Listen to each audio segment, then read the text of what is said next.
जय हिंद दोस्तों। मैं आज आपके सामने इकोनॉमिक्स सब्जेक्ट का आपके सामने जो डेवलपमेंट चैप्टर है उसका बहुत ही एसेंशियल टॉपिक आपको मैं आज एक्सप्लेन करने जा रहा हूँ, डिस्कस करने जा रहा हूँ। उस टॉपिक का नाम है पर कैपिटा इनकम। तो first of all I will explain about the per capita income. Per capita income क्या होती है? जो भी हमारे देश की पॉपुलेशन होती है, जो भी पॉपुलेशन है और हमारे देश की इनकम है, यानी सपोज़ कर लिए हमारे देश की जो इनकम है एक अभी जो प्रेजेंट टाइम में वो करीब $3 ट्रिलियन है। $3 ट्रिलियन जीडीपी हमारे देश की है, वही उसी को नेशनल इनकम कहते हैं। अगर उसका हम लोग पॉपुलेशन से डिवाइड कर देंगे तो आपकी पर कैपिटा इनकम निकल आएगी, एवरेज निकल आएगा, उसी को हम लोग कहते हैं पर कैपिटा इनकम। तो इसके बारे में अच्छा ये बताइए, पर कैपिटा जो इनकम होती है इसको कौन रिलीज़ करता, कौन बताता है? तो पूरी दुनिया की जो वर्ल्ड बैंक है, ये बहुत ही बड़ी वर्ल्ड बैंक है, इसका काम होता है मेजरमेंट करना, बड़े बड़े कंट्रीज़ को फाइनेंस करना, उनको लोन देना, ये सारा काम होता है वर्ल्ड बैंक का। तो ये अपने जो है 1 साल बाद 2 साल बाद वर्ल्ड डेवलपमेंट रिपोर्ट निकालती है। तो इसने जब वर्ल्ड डेवलपमेंट रिपोर्ट निकाली 2017 में, जो आपकी एनसीईआरटी बुक में मेंशन है, तो इसमें जो रिच कंट्री के अंडर में जो लोग, जिसमें वर्ल्ड बैंक ने रिच कंट्री किसको माना, किस देखते हैं किसको कंसीडर किया, जिसकी 12056 US डॉलर इनकम थी उसको रिच कंट्री माना। बिल्कुल सिंपल सी बात है, 12056 जिसकी US डॉलर इनकम थी उसको रिच कंट्री माना।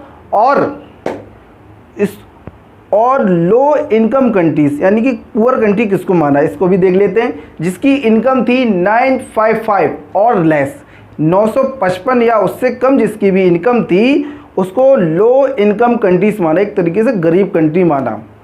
ये 2 कैटेगरी हो गई। अब हम लोग डिस्कस करेंगे इंडिया किस कैटेगरी में आता है। इंडिया क्या रिच कंट्री में आता है या लो इनकम कंट्री से आता है? तो इंडिया इन दोनों में से ना किसी भी कंट्री में नहीं आता। ना इंडिया रिच है, ना बहुत ज़्यादा पुअर है, ना ही इंडिया डेवलप्ड है, ना ही अंडर डेवलप्ड है। India is a developing country. India जो है वो डेवलपिंग कंट्री है और उसकी जो वर्ल्ड डेवलपमेंट रिपोर्ट आई थी उसके अंदर इसको लो मिडिल इनकम कंट्रीज़ की कैटेगरी में लिखा, इसको कंसीडर किया लो मिडिल, ठीक है, लो मिडिल इनकम कंट्रीज। तो इसकी कितनी इनकम थी पर कैपिटा इनकम 2017 में? 1820 US डॉलर, ठीक है, ये थी। तो इंडिया की कंडीशन जो थी 2017 में बहुत ज़्यादा अच्छी नहीं थी, बट इंडिया उम्मीद थी पूरे भारत देश को 2021 तक इंडिया बहुत अच्छा कर लेगा।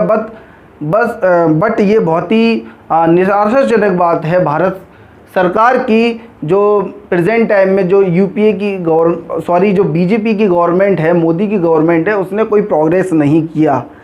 तो उसमें क्या हुआ, भारत से आगे पहुंचा बांग्लादेश, यानी कि पर कैपिटा इनकम में बांग्लादेश आपका जो पड़ोसी मुल्क है हमारा, जो आपको मिल जाएगा कलकत्ता के जो हमारा वेस्ट बंगाल है उसके ऊपर जो आपको पार्ट दिखता है उसको ही हम लोग एक छोटा सा कंट्री है जिसको बांग्लादेश कहते हैं। किसी टाइम पे बांग्लादेश पाकिस्तान का हिस्सा हुआ था, बाद में 1971 में ये बांग्लादेश से अलग हो गया था।